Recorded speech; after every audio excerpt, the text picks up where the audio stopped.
Welcome back everyone. Today I wanted to talk about WW2. This is a B-list, low-budget game that has been out for about a year that has joined the indie World War II shooter genre. I wasn't going to cover this game, but another content creator by the name of WW2, who primarily plays World War II shooter games like Hell Let Loose, Postscriptum, and many others, reached out and gifted me this game. So why not? I thought it would be interesting to experience this game firsthand since I had already seen it on YouTube a few times in the past, but I'm also going to drop a link to Boogie's channel in case you're interested in the content that he makes and some of the games that he plays. So starting off with the infantry gameplay. My first impressions of this game were not great, but going into this I was kind of aware of what it would look like, so I wasn't really surprised when the visuals hit me the first time loading into the actual matches. The gameplay is okay.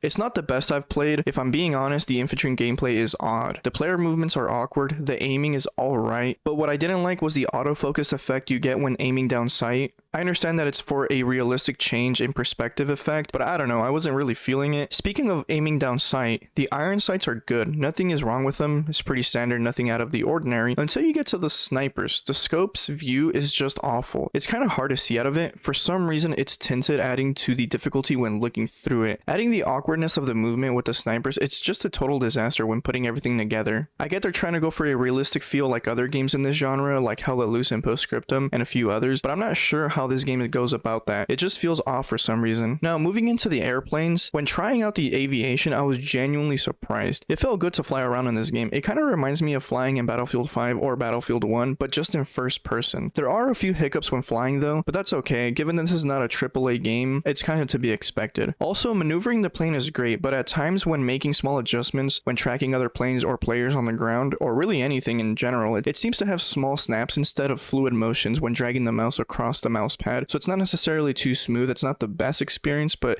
it happens every now and then. It only seems to be fluid when pulling hard in any direction, which is what I noticed most of the times when I was pulling hard left, up, down, or even to the right. So that's something to keep in mind, but it's not a deal breaker when it comes to the aviation. Considering that flying is in first person view, the head tracking is smooth, surprisingly, which I really liked, because it's hard to get first person smoothness in games like Battlefield 1 because everybody's using third person. So in this game, having it set to first person only, the head tracking really comes in handy, and it made it a lot more enjoyable for me. So overall, I didn't really find myself having a hard time when tracking planes in front or behind me. It was an enjoyable time, so I was pleased with this aspect. The bomb dropping is okay. I was able to knock out a few vehicles with bombs here and there. It was also possible to do this with the main guns the planes carried, which is probably most likely to be the 20 mils or the 30 mils depending on what you're flying, and the 50 cals also were pretty good on the P-51s and some of the other American planes, but it really just depends on how good your aim is and how good the connection the game is within the matches, so that's something to keep in mind as well. The tank gameplay is where I kind of became iffy about it.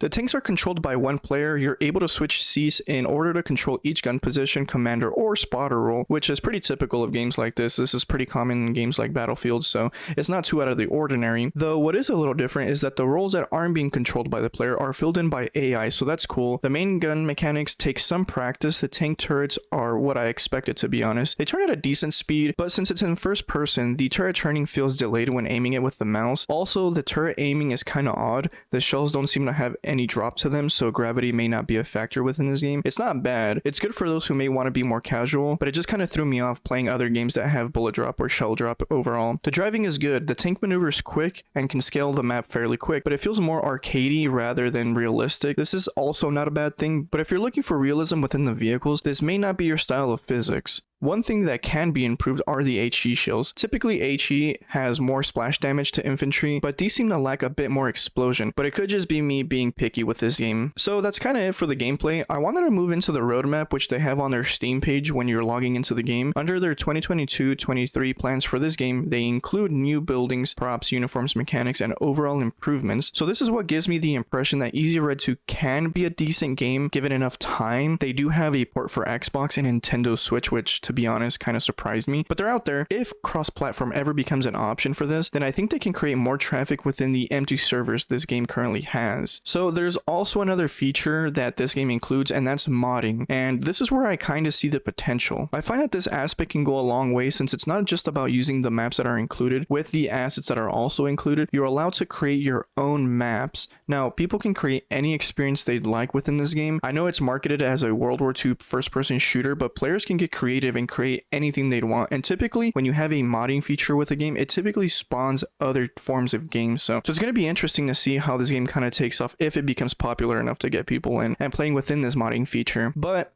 taking everything we've covered about Easy Red 2, you might be wondering, who is this game really for? While I tried answering this question on my own, the only answer I could really come up with was the Switch players. And that's because if you're on PC or Xbox or any console for that matter, you have options for World War II shooters. Hell Let Loose is on consoles and PC. Postscriptum is only on PC, but it is still a great game to pick up if you're craving World War II FPS shooters. But there's also something called Enlisted. It seems similar to what Easy Red 2 is trying to do at the moment. It's just a much better version of it, and it is free to play. Though if you're interested in a game that is solely focused on vehicle war, then you might want to look at War Thunder. It is also free to play for PC and console, most consoles, so there's that to keep in mind. Now, there are plenty of options out there. The only appealing thing about this game is the price tag. It's about $8 American and can be found on $6 American on sale, though even this may not be so enticing considering it does have free to play counterparts. There are games like Hell Let Loose and Postscriptum that go on sale for $10 to $15, so that might be something that people are interested in and they get a better, high quality and more active game overall. So, you know, this might not even be a reason to buy this game. Personally, I didn't really see the appeal for Easy Red 2. It has potential to fill in the World War II indie shooter niche that has a diverse set of game modes that is sub $10, but I don't think I would recommend this game at this time. It could become a decent game given time and major visual improvements, so I'll keep an eye out for its progress as time goes on. It's an interesting game and it presents some potential within this niche. I thought I wouldn't cover this game since it wasn't really something I was interested in, but given the opportunity to play it, I said why not, so I was thoroughly surprised with the features that it does include, and to be completely honest, it met the expectations that I had already gotten from the first impressions on YouTube and the Steam page. But with that said, that's all I've got for you guys today. Let me know what you guys thought about Easy Red 2, and if you think it can succeed given its popular competitors. Make sure to leave a like, comment, and subscribe, and turn on those bell notifications to see more of my content in the future. Alright,